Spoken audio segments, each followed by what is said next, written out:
দর্শকদের আমন্ত্রণ জানাচ্ছি সংবাদপত্রের পর্যালোচনা ভিত্তিক পত্রিকার চোখে দেশ অনুষ্ঠানে।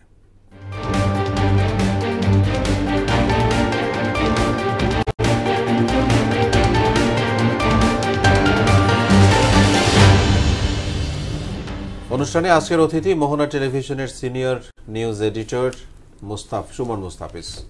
পত্রিকার চোখে দেশ অনুষ্ঠানে আপনাকে স্বাগত জানাচ্ছি। আমরা শিরোনামগুলো পড়ে এসে তারপর আপনার সাথে যাব আলোচনায়। জানিয়ে দিব দেশের শীর্ষ দৈনিকগুলোর প্রধান প্রধান শিরোনাম রয়েছে। প্রথম আলো তারা আজকে শিরোনাম করেছে শুল্ক কমালেও আমদানি বাড়েনি, দামও চড়া। বাজার পরিস্থিতি, ট্রেড ইউনিয়নের শর্ত শিথিল চায় যুক্তরাষ্ট্র। তত্ত্বাবধায়ক সরকার ব্যবস্থা ফেরাতে সবাই একমত। সংঘর্ষে ৩৭ কলেজের শিক্ষার্থীরা রণক্ষেত্র পুরান ঢাকা। এসডিজি কার্যক্রমে যুক্ত হচ্ছে ডক্টর ইউনূসের ৩-0 তত্ত্ব।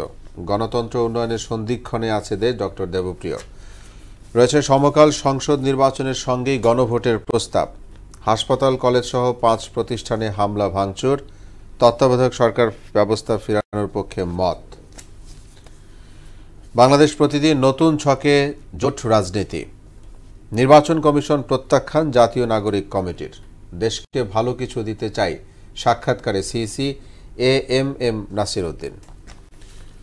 যুগান্তর, নগরীতে দিনভর বিক্ষোভ, ব্যাটারি চালিত রিকশা চালকদের আন্দোলন। নির্বাচন ইস্যুতে সরকারের উপর চাপ বাড়ছে। বণিক বার্তা, আদানি সহ 7 বিদ্যুৎ কেন্দ্রের চুক্তির বিষয়ে তথ্য সংগ্রহ করছে পর্যালোচনা কমিটি। চুক্তি পর্যালোচনায় আন্তর্জাতিক সংস্থা নিয়োগের সুপারিশ। বিএনপিকে মাইনাস করার ক্ষমতা কারোরই নেই বলেছেন Mirza Fakhrul. The daily star, polls only after vital electoral reforms. World reaches $300 billion climate financial deal. ছিল আজকের প্রধান প্রধান শিরোনাম। আমরা এক নজরে দেখে নিলাম শিরোনামগুলো।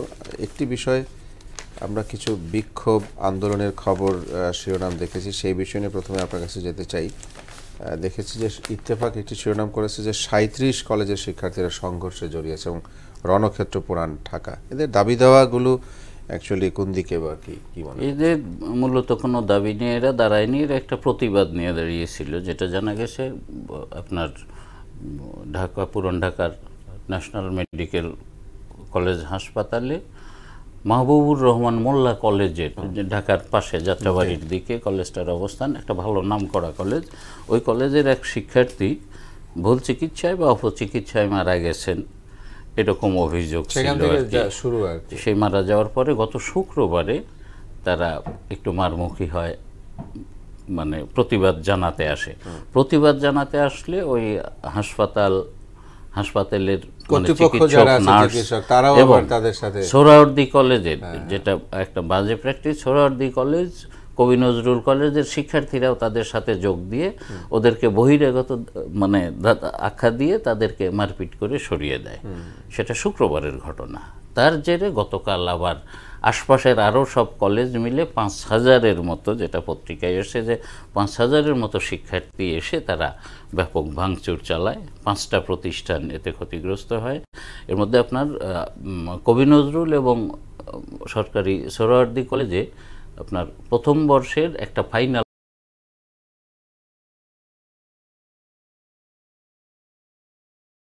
পরীক্ষা হচ্ছিল। 7 কলেজের অধিভুক্ত প্রথম বর্ষ অনার্সের ফাইনাল পরীক্ষা ছিল। একটা পর্যায়ে পরীক্ষাও স্থগিত করতে বাধ্য হয় কর্তৃপক্ষ। এবং আপনার যেটা জানা গেছে যে সোহরাওয়ার্দী কলেজে ব্যাপক ক্ষয়ক্ষতি হয়েছে।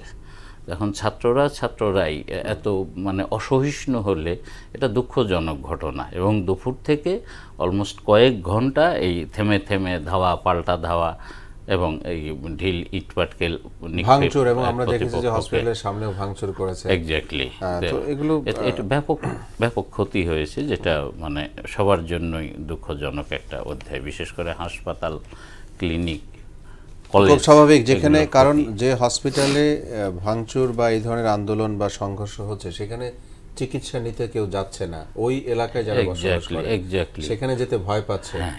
সেখানে মুমূর্ষু অবস্থার কোনো রোগী থাকতে পারে, গর্ভবতী মা থাকতে পারে, শিশু থাকতে পারে। কলেজগুলোর একই অবস্থা। সেখানে আপনার সংস্কার না হলে হয়তো আর ক্লাস পরীক্ষাই সম্ভব হবে না নেওয়া। না, এটি কর্তৃপক্ষ গুরুত্ব সহকারে নজর দিবে। একই সাথে আরেকটি আন্দোলনের কথাও বলি, যুগান্তর শিরোনাম করেছে বা আমরাও জানি যে ব্যাটারি চালিত রিক্সা চালকদের আন্দোলন, নগরীতে দিনভর বিক্ষোভ। এটা তো কয়েকদিন ধরেই চলছে। আমি মনে করি যে এই আন্দোলন দমনে একটু সরকারের শক্ত হওয়া উচিত, কারণ এই আন্দোলনের সাথে আমি একমত পোষণ করি না, এটা আমার ব্যক্তিগত মতামত। রিক্সাওয়ালারা দাবি করছে যে তাদের কর্মসংস্থানের ব্যবস্থা করতে হবে, এটা সরকারের দায় নয়। তারা রিক্সা কেনার সময় সরকারকে জিজ্ঞেস করে সরকারের অনুমতি বা লাইসেন্স নিয়ে রিক্সা কিনে রাস্তায় নামেনি। হ্যাঁ, গত পতিত সরকার প্রধানের একটা আশকারা ছিল একটা কথার মধ্যে। হ্যাঁ, এই ঘটনাটা মানে কয়েক লাখ রিক্সা বাড়িয়ে দিয়েছে কয়েকদিনে। এখন ঘটনা হলো যেটি মানবিক কারণে যেটি ভাবা যেতে পারে সেটি হচ্ছে যে তারা পয়সা দিয়ে জিনিসটি কিনেছে এবং আমরা নিষিদ্ধ করছি, কিন্তু এটা মানে এটার যে উৎপাদন প্রক্রিয়া, আমদানি প্রক্রিয়া যাই বলি, এটা প্রস্তুত হচ্ছে, তৈরি হচ্ছে। আপনি তৈরি করে দোকানে সাজিয়ে রেখেছেন, আমি সেটা কিনে রাস্তায় নামলে অন্যায় হবে, এইখানেও একটু প্রশ্ন আছে। এবং এর আগের যেটি ইস্যু সেটি হচ্ছে যে তাদের বিষয়টা মানবিকভাবেও বিবেচনা করতে হবে। 3 দিনের মধ্যে আমি বন্ধ করে দিলাম, তারা কোথায় দাঁড়াবে, কি করবে, বা তার যে রিক্সাটা লাখ টাকায় কেনা রিক্সাটা সেইটাই বা সে কী করবে। এই জায়গাটিতে আমি যেটা মনে করি যে খুব ওভারনাইট এটি বন্ধ না করে আগে যেভাবে একটা নিয়মে চালানো হতো যে তারা অলিগলি চলবে, যে এই পথে যেতে পারবে, এক্স্যাক্টলি, তারা কোনো বড় সড়কে, প্রধান সড়কে উঠতে পারবে না, অলিগলিতে চলাচল করবে। এবং অবশ্যই, অতি অবশ্যই এইটার যে স্ট্রাকচার, কাঠামো, এই অবকাঠামোটা অবশ্যই মানে এইটার যে মানে বডি কাঠামো রিক্সার, এইটা ঠিক করতে হবে।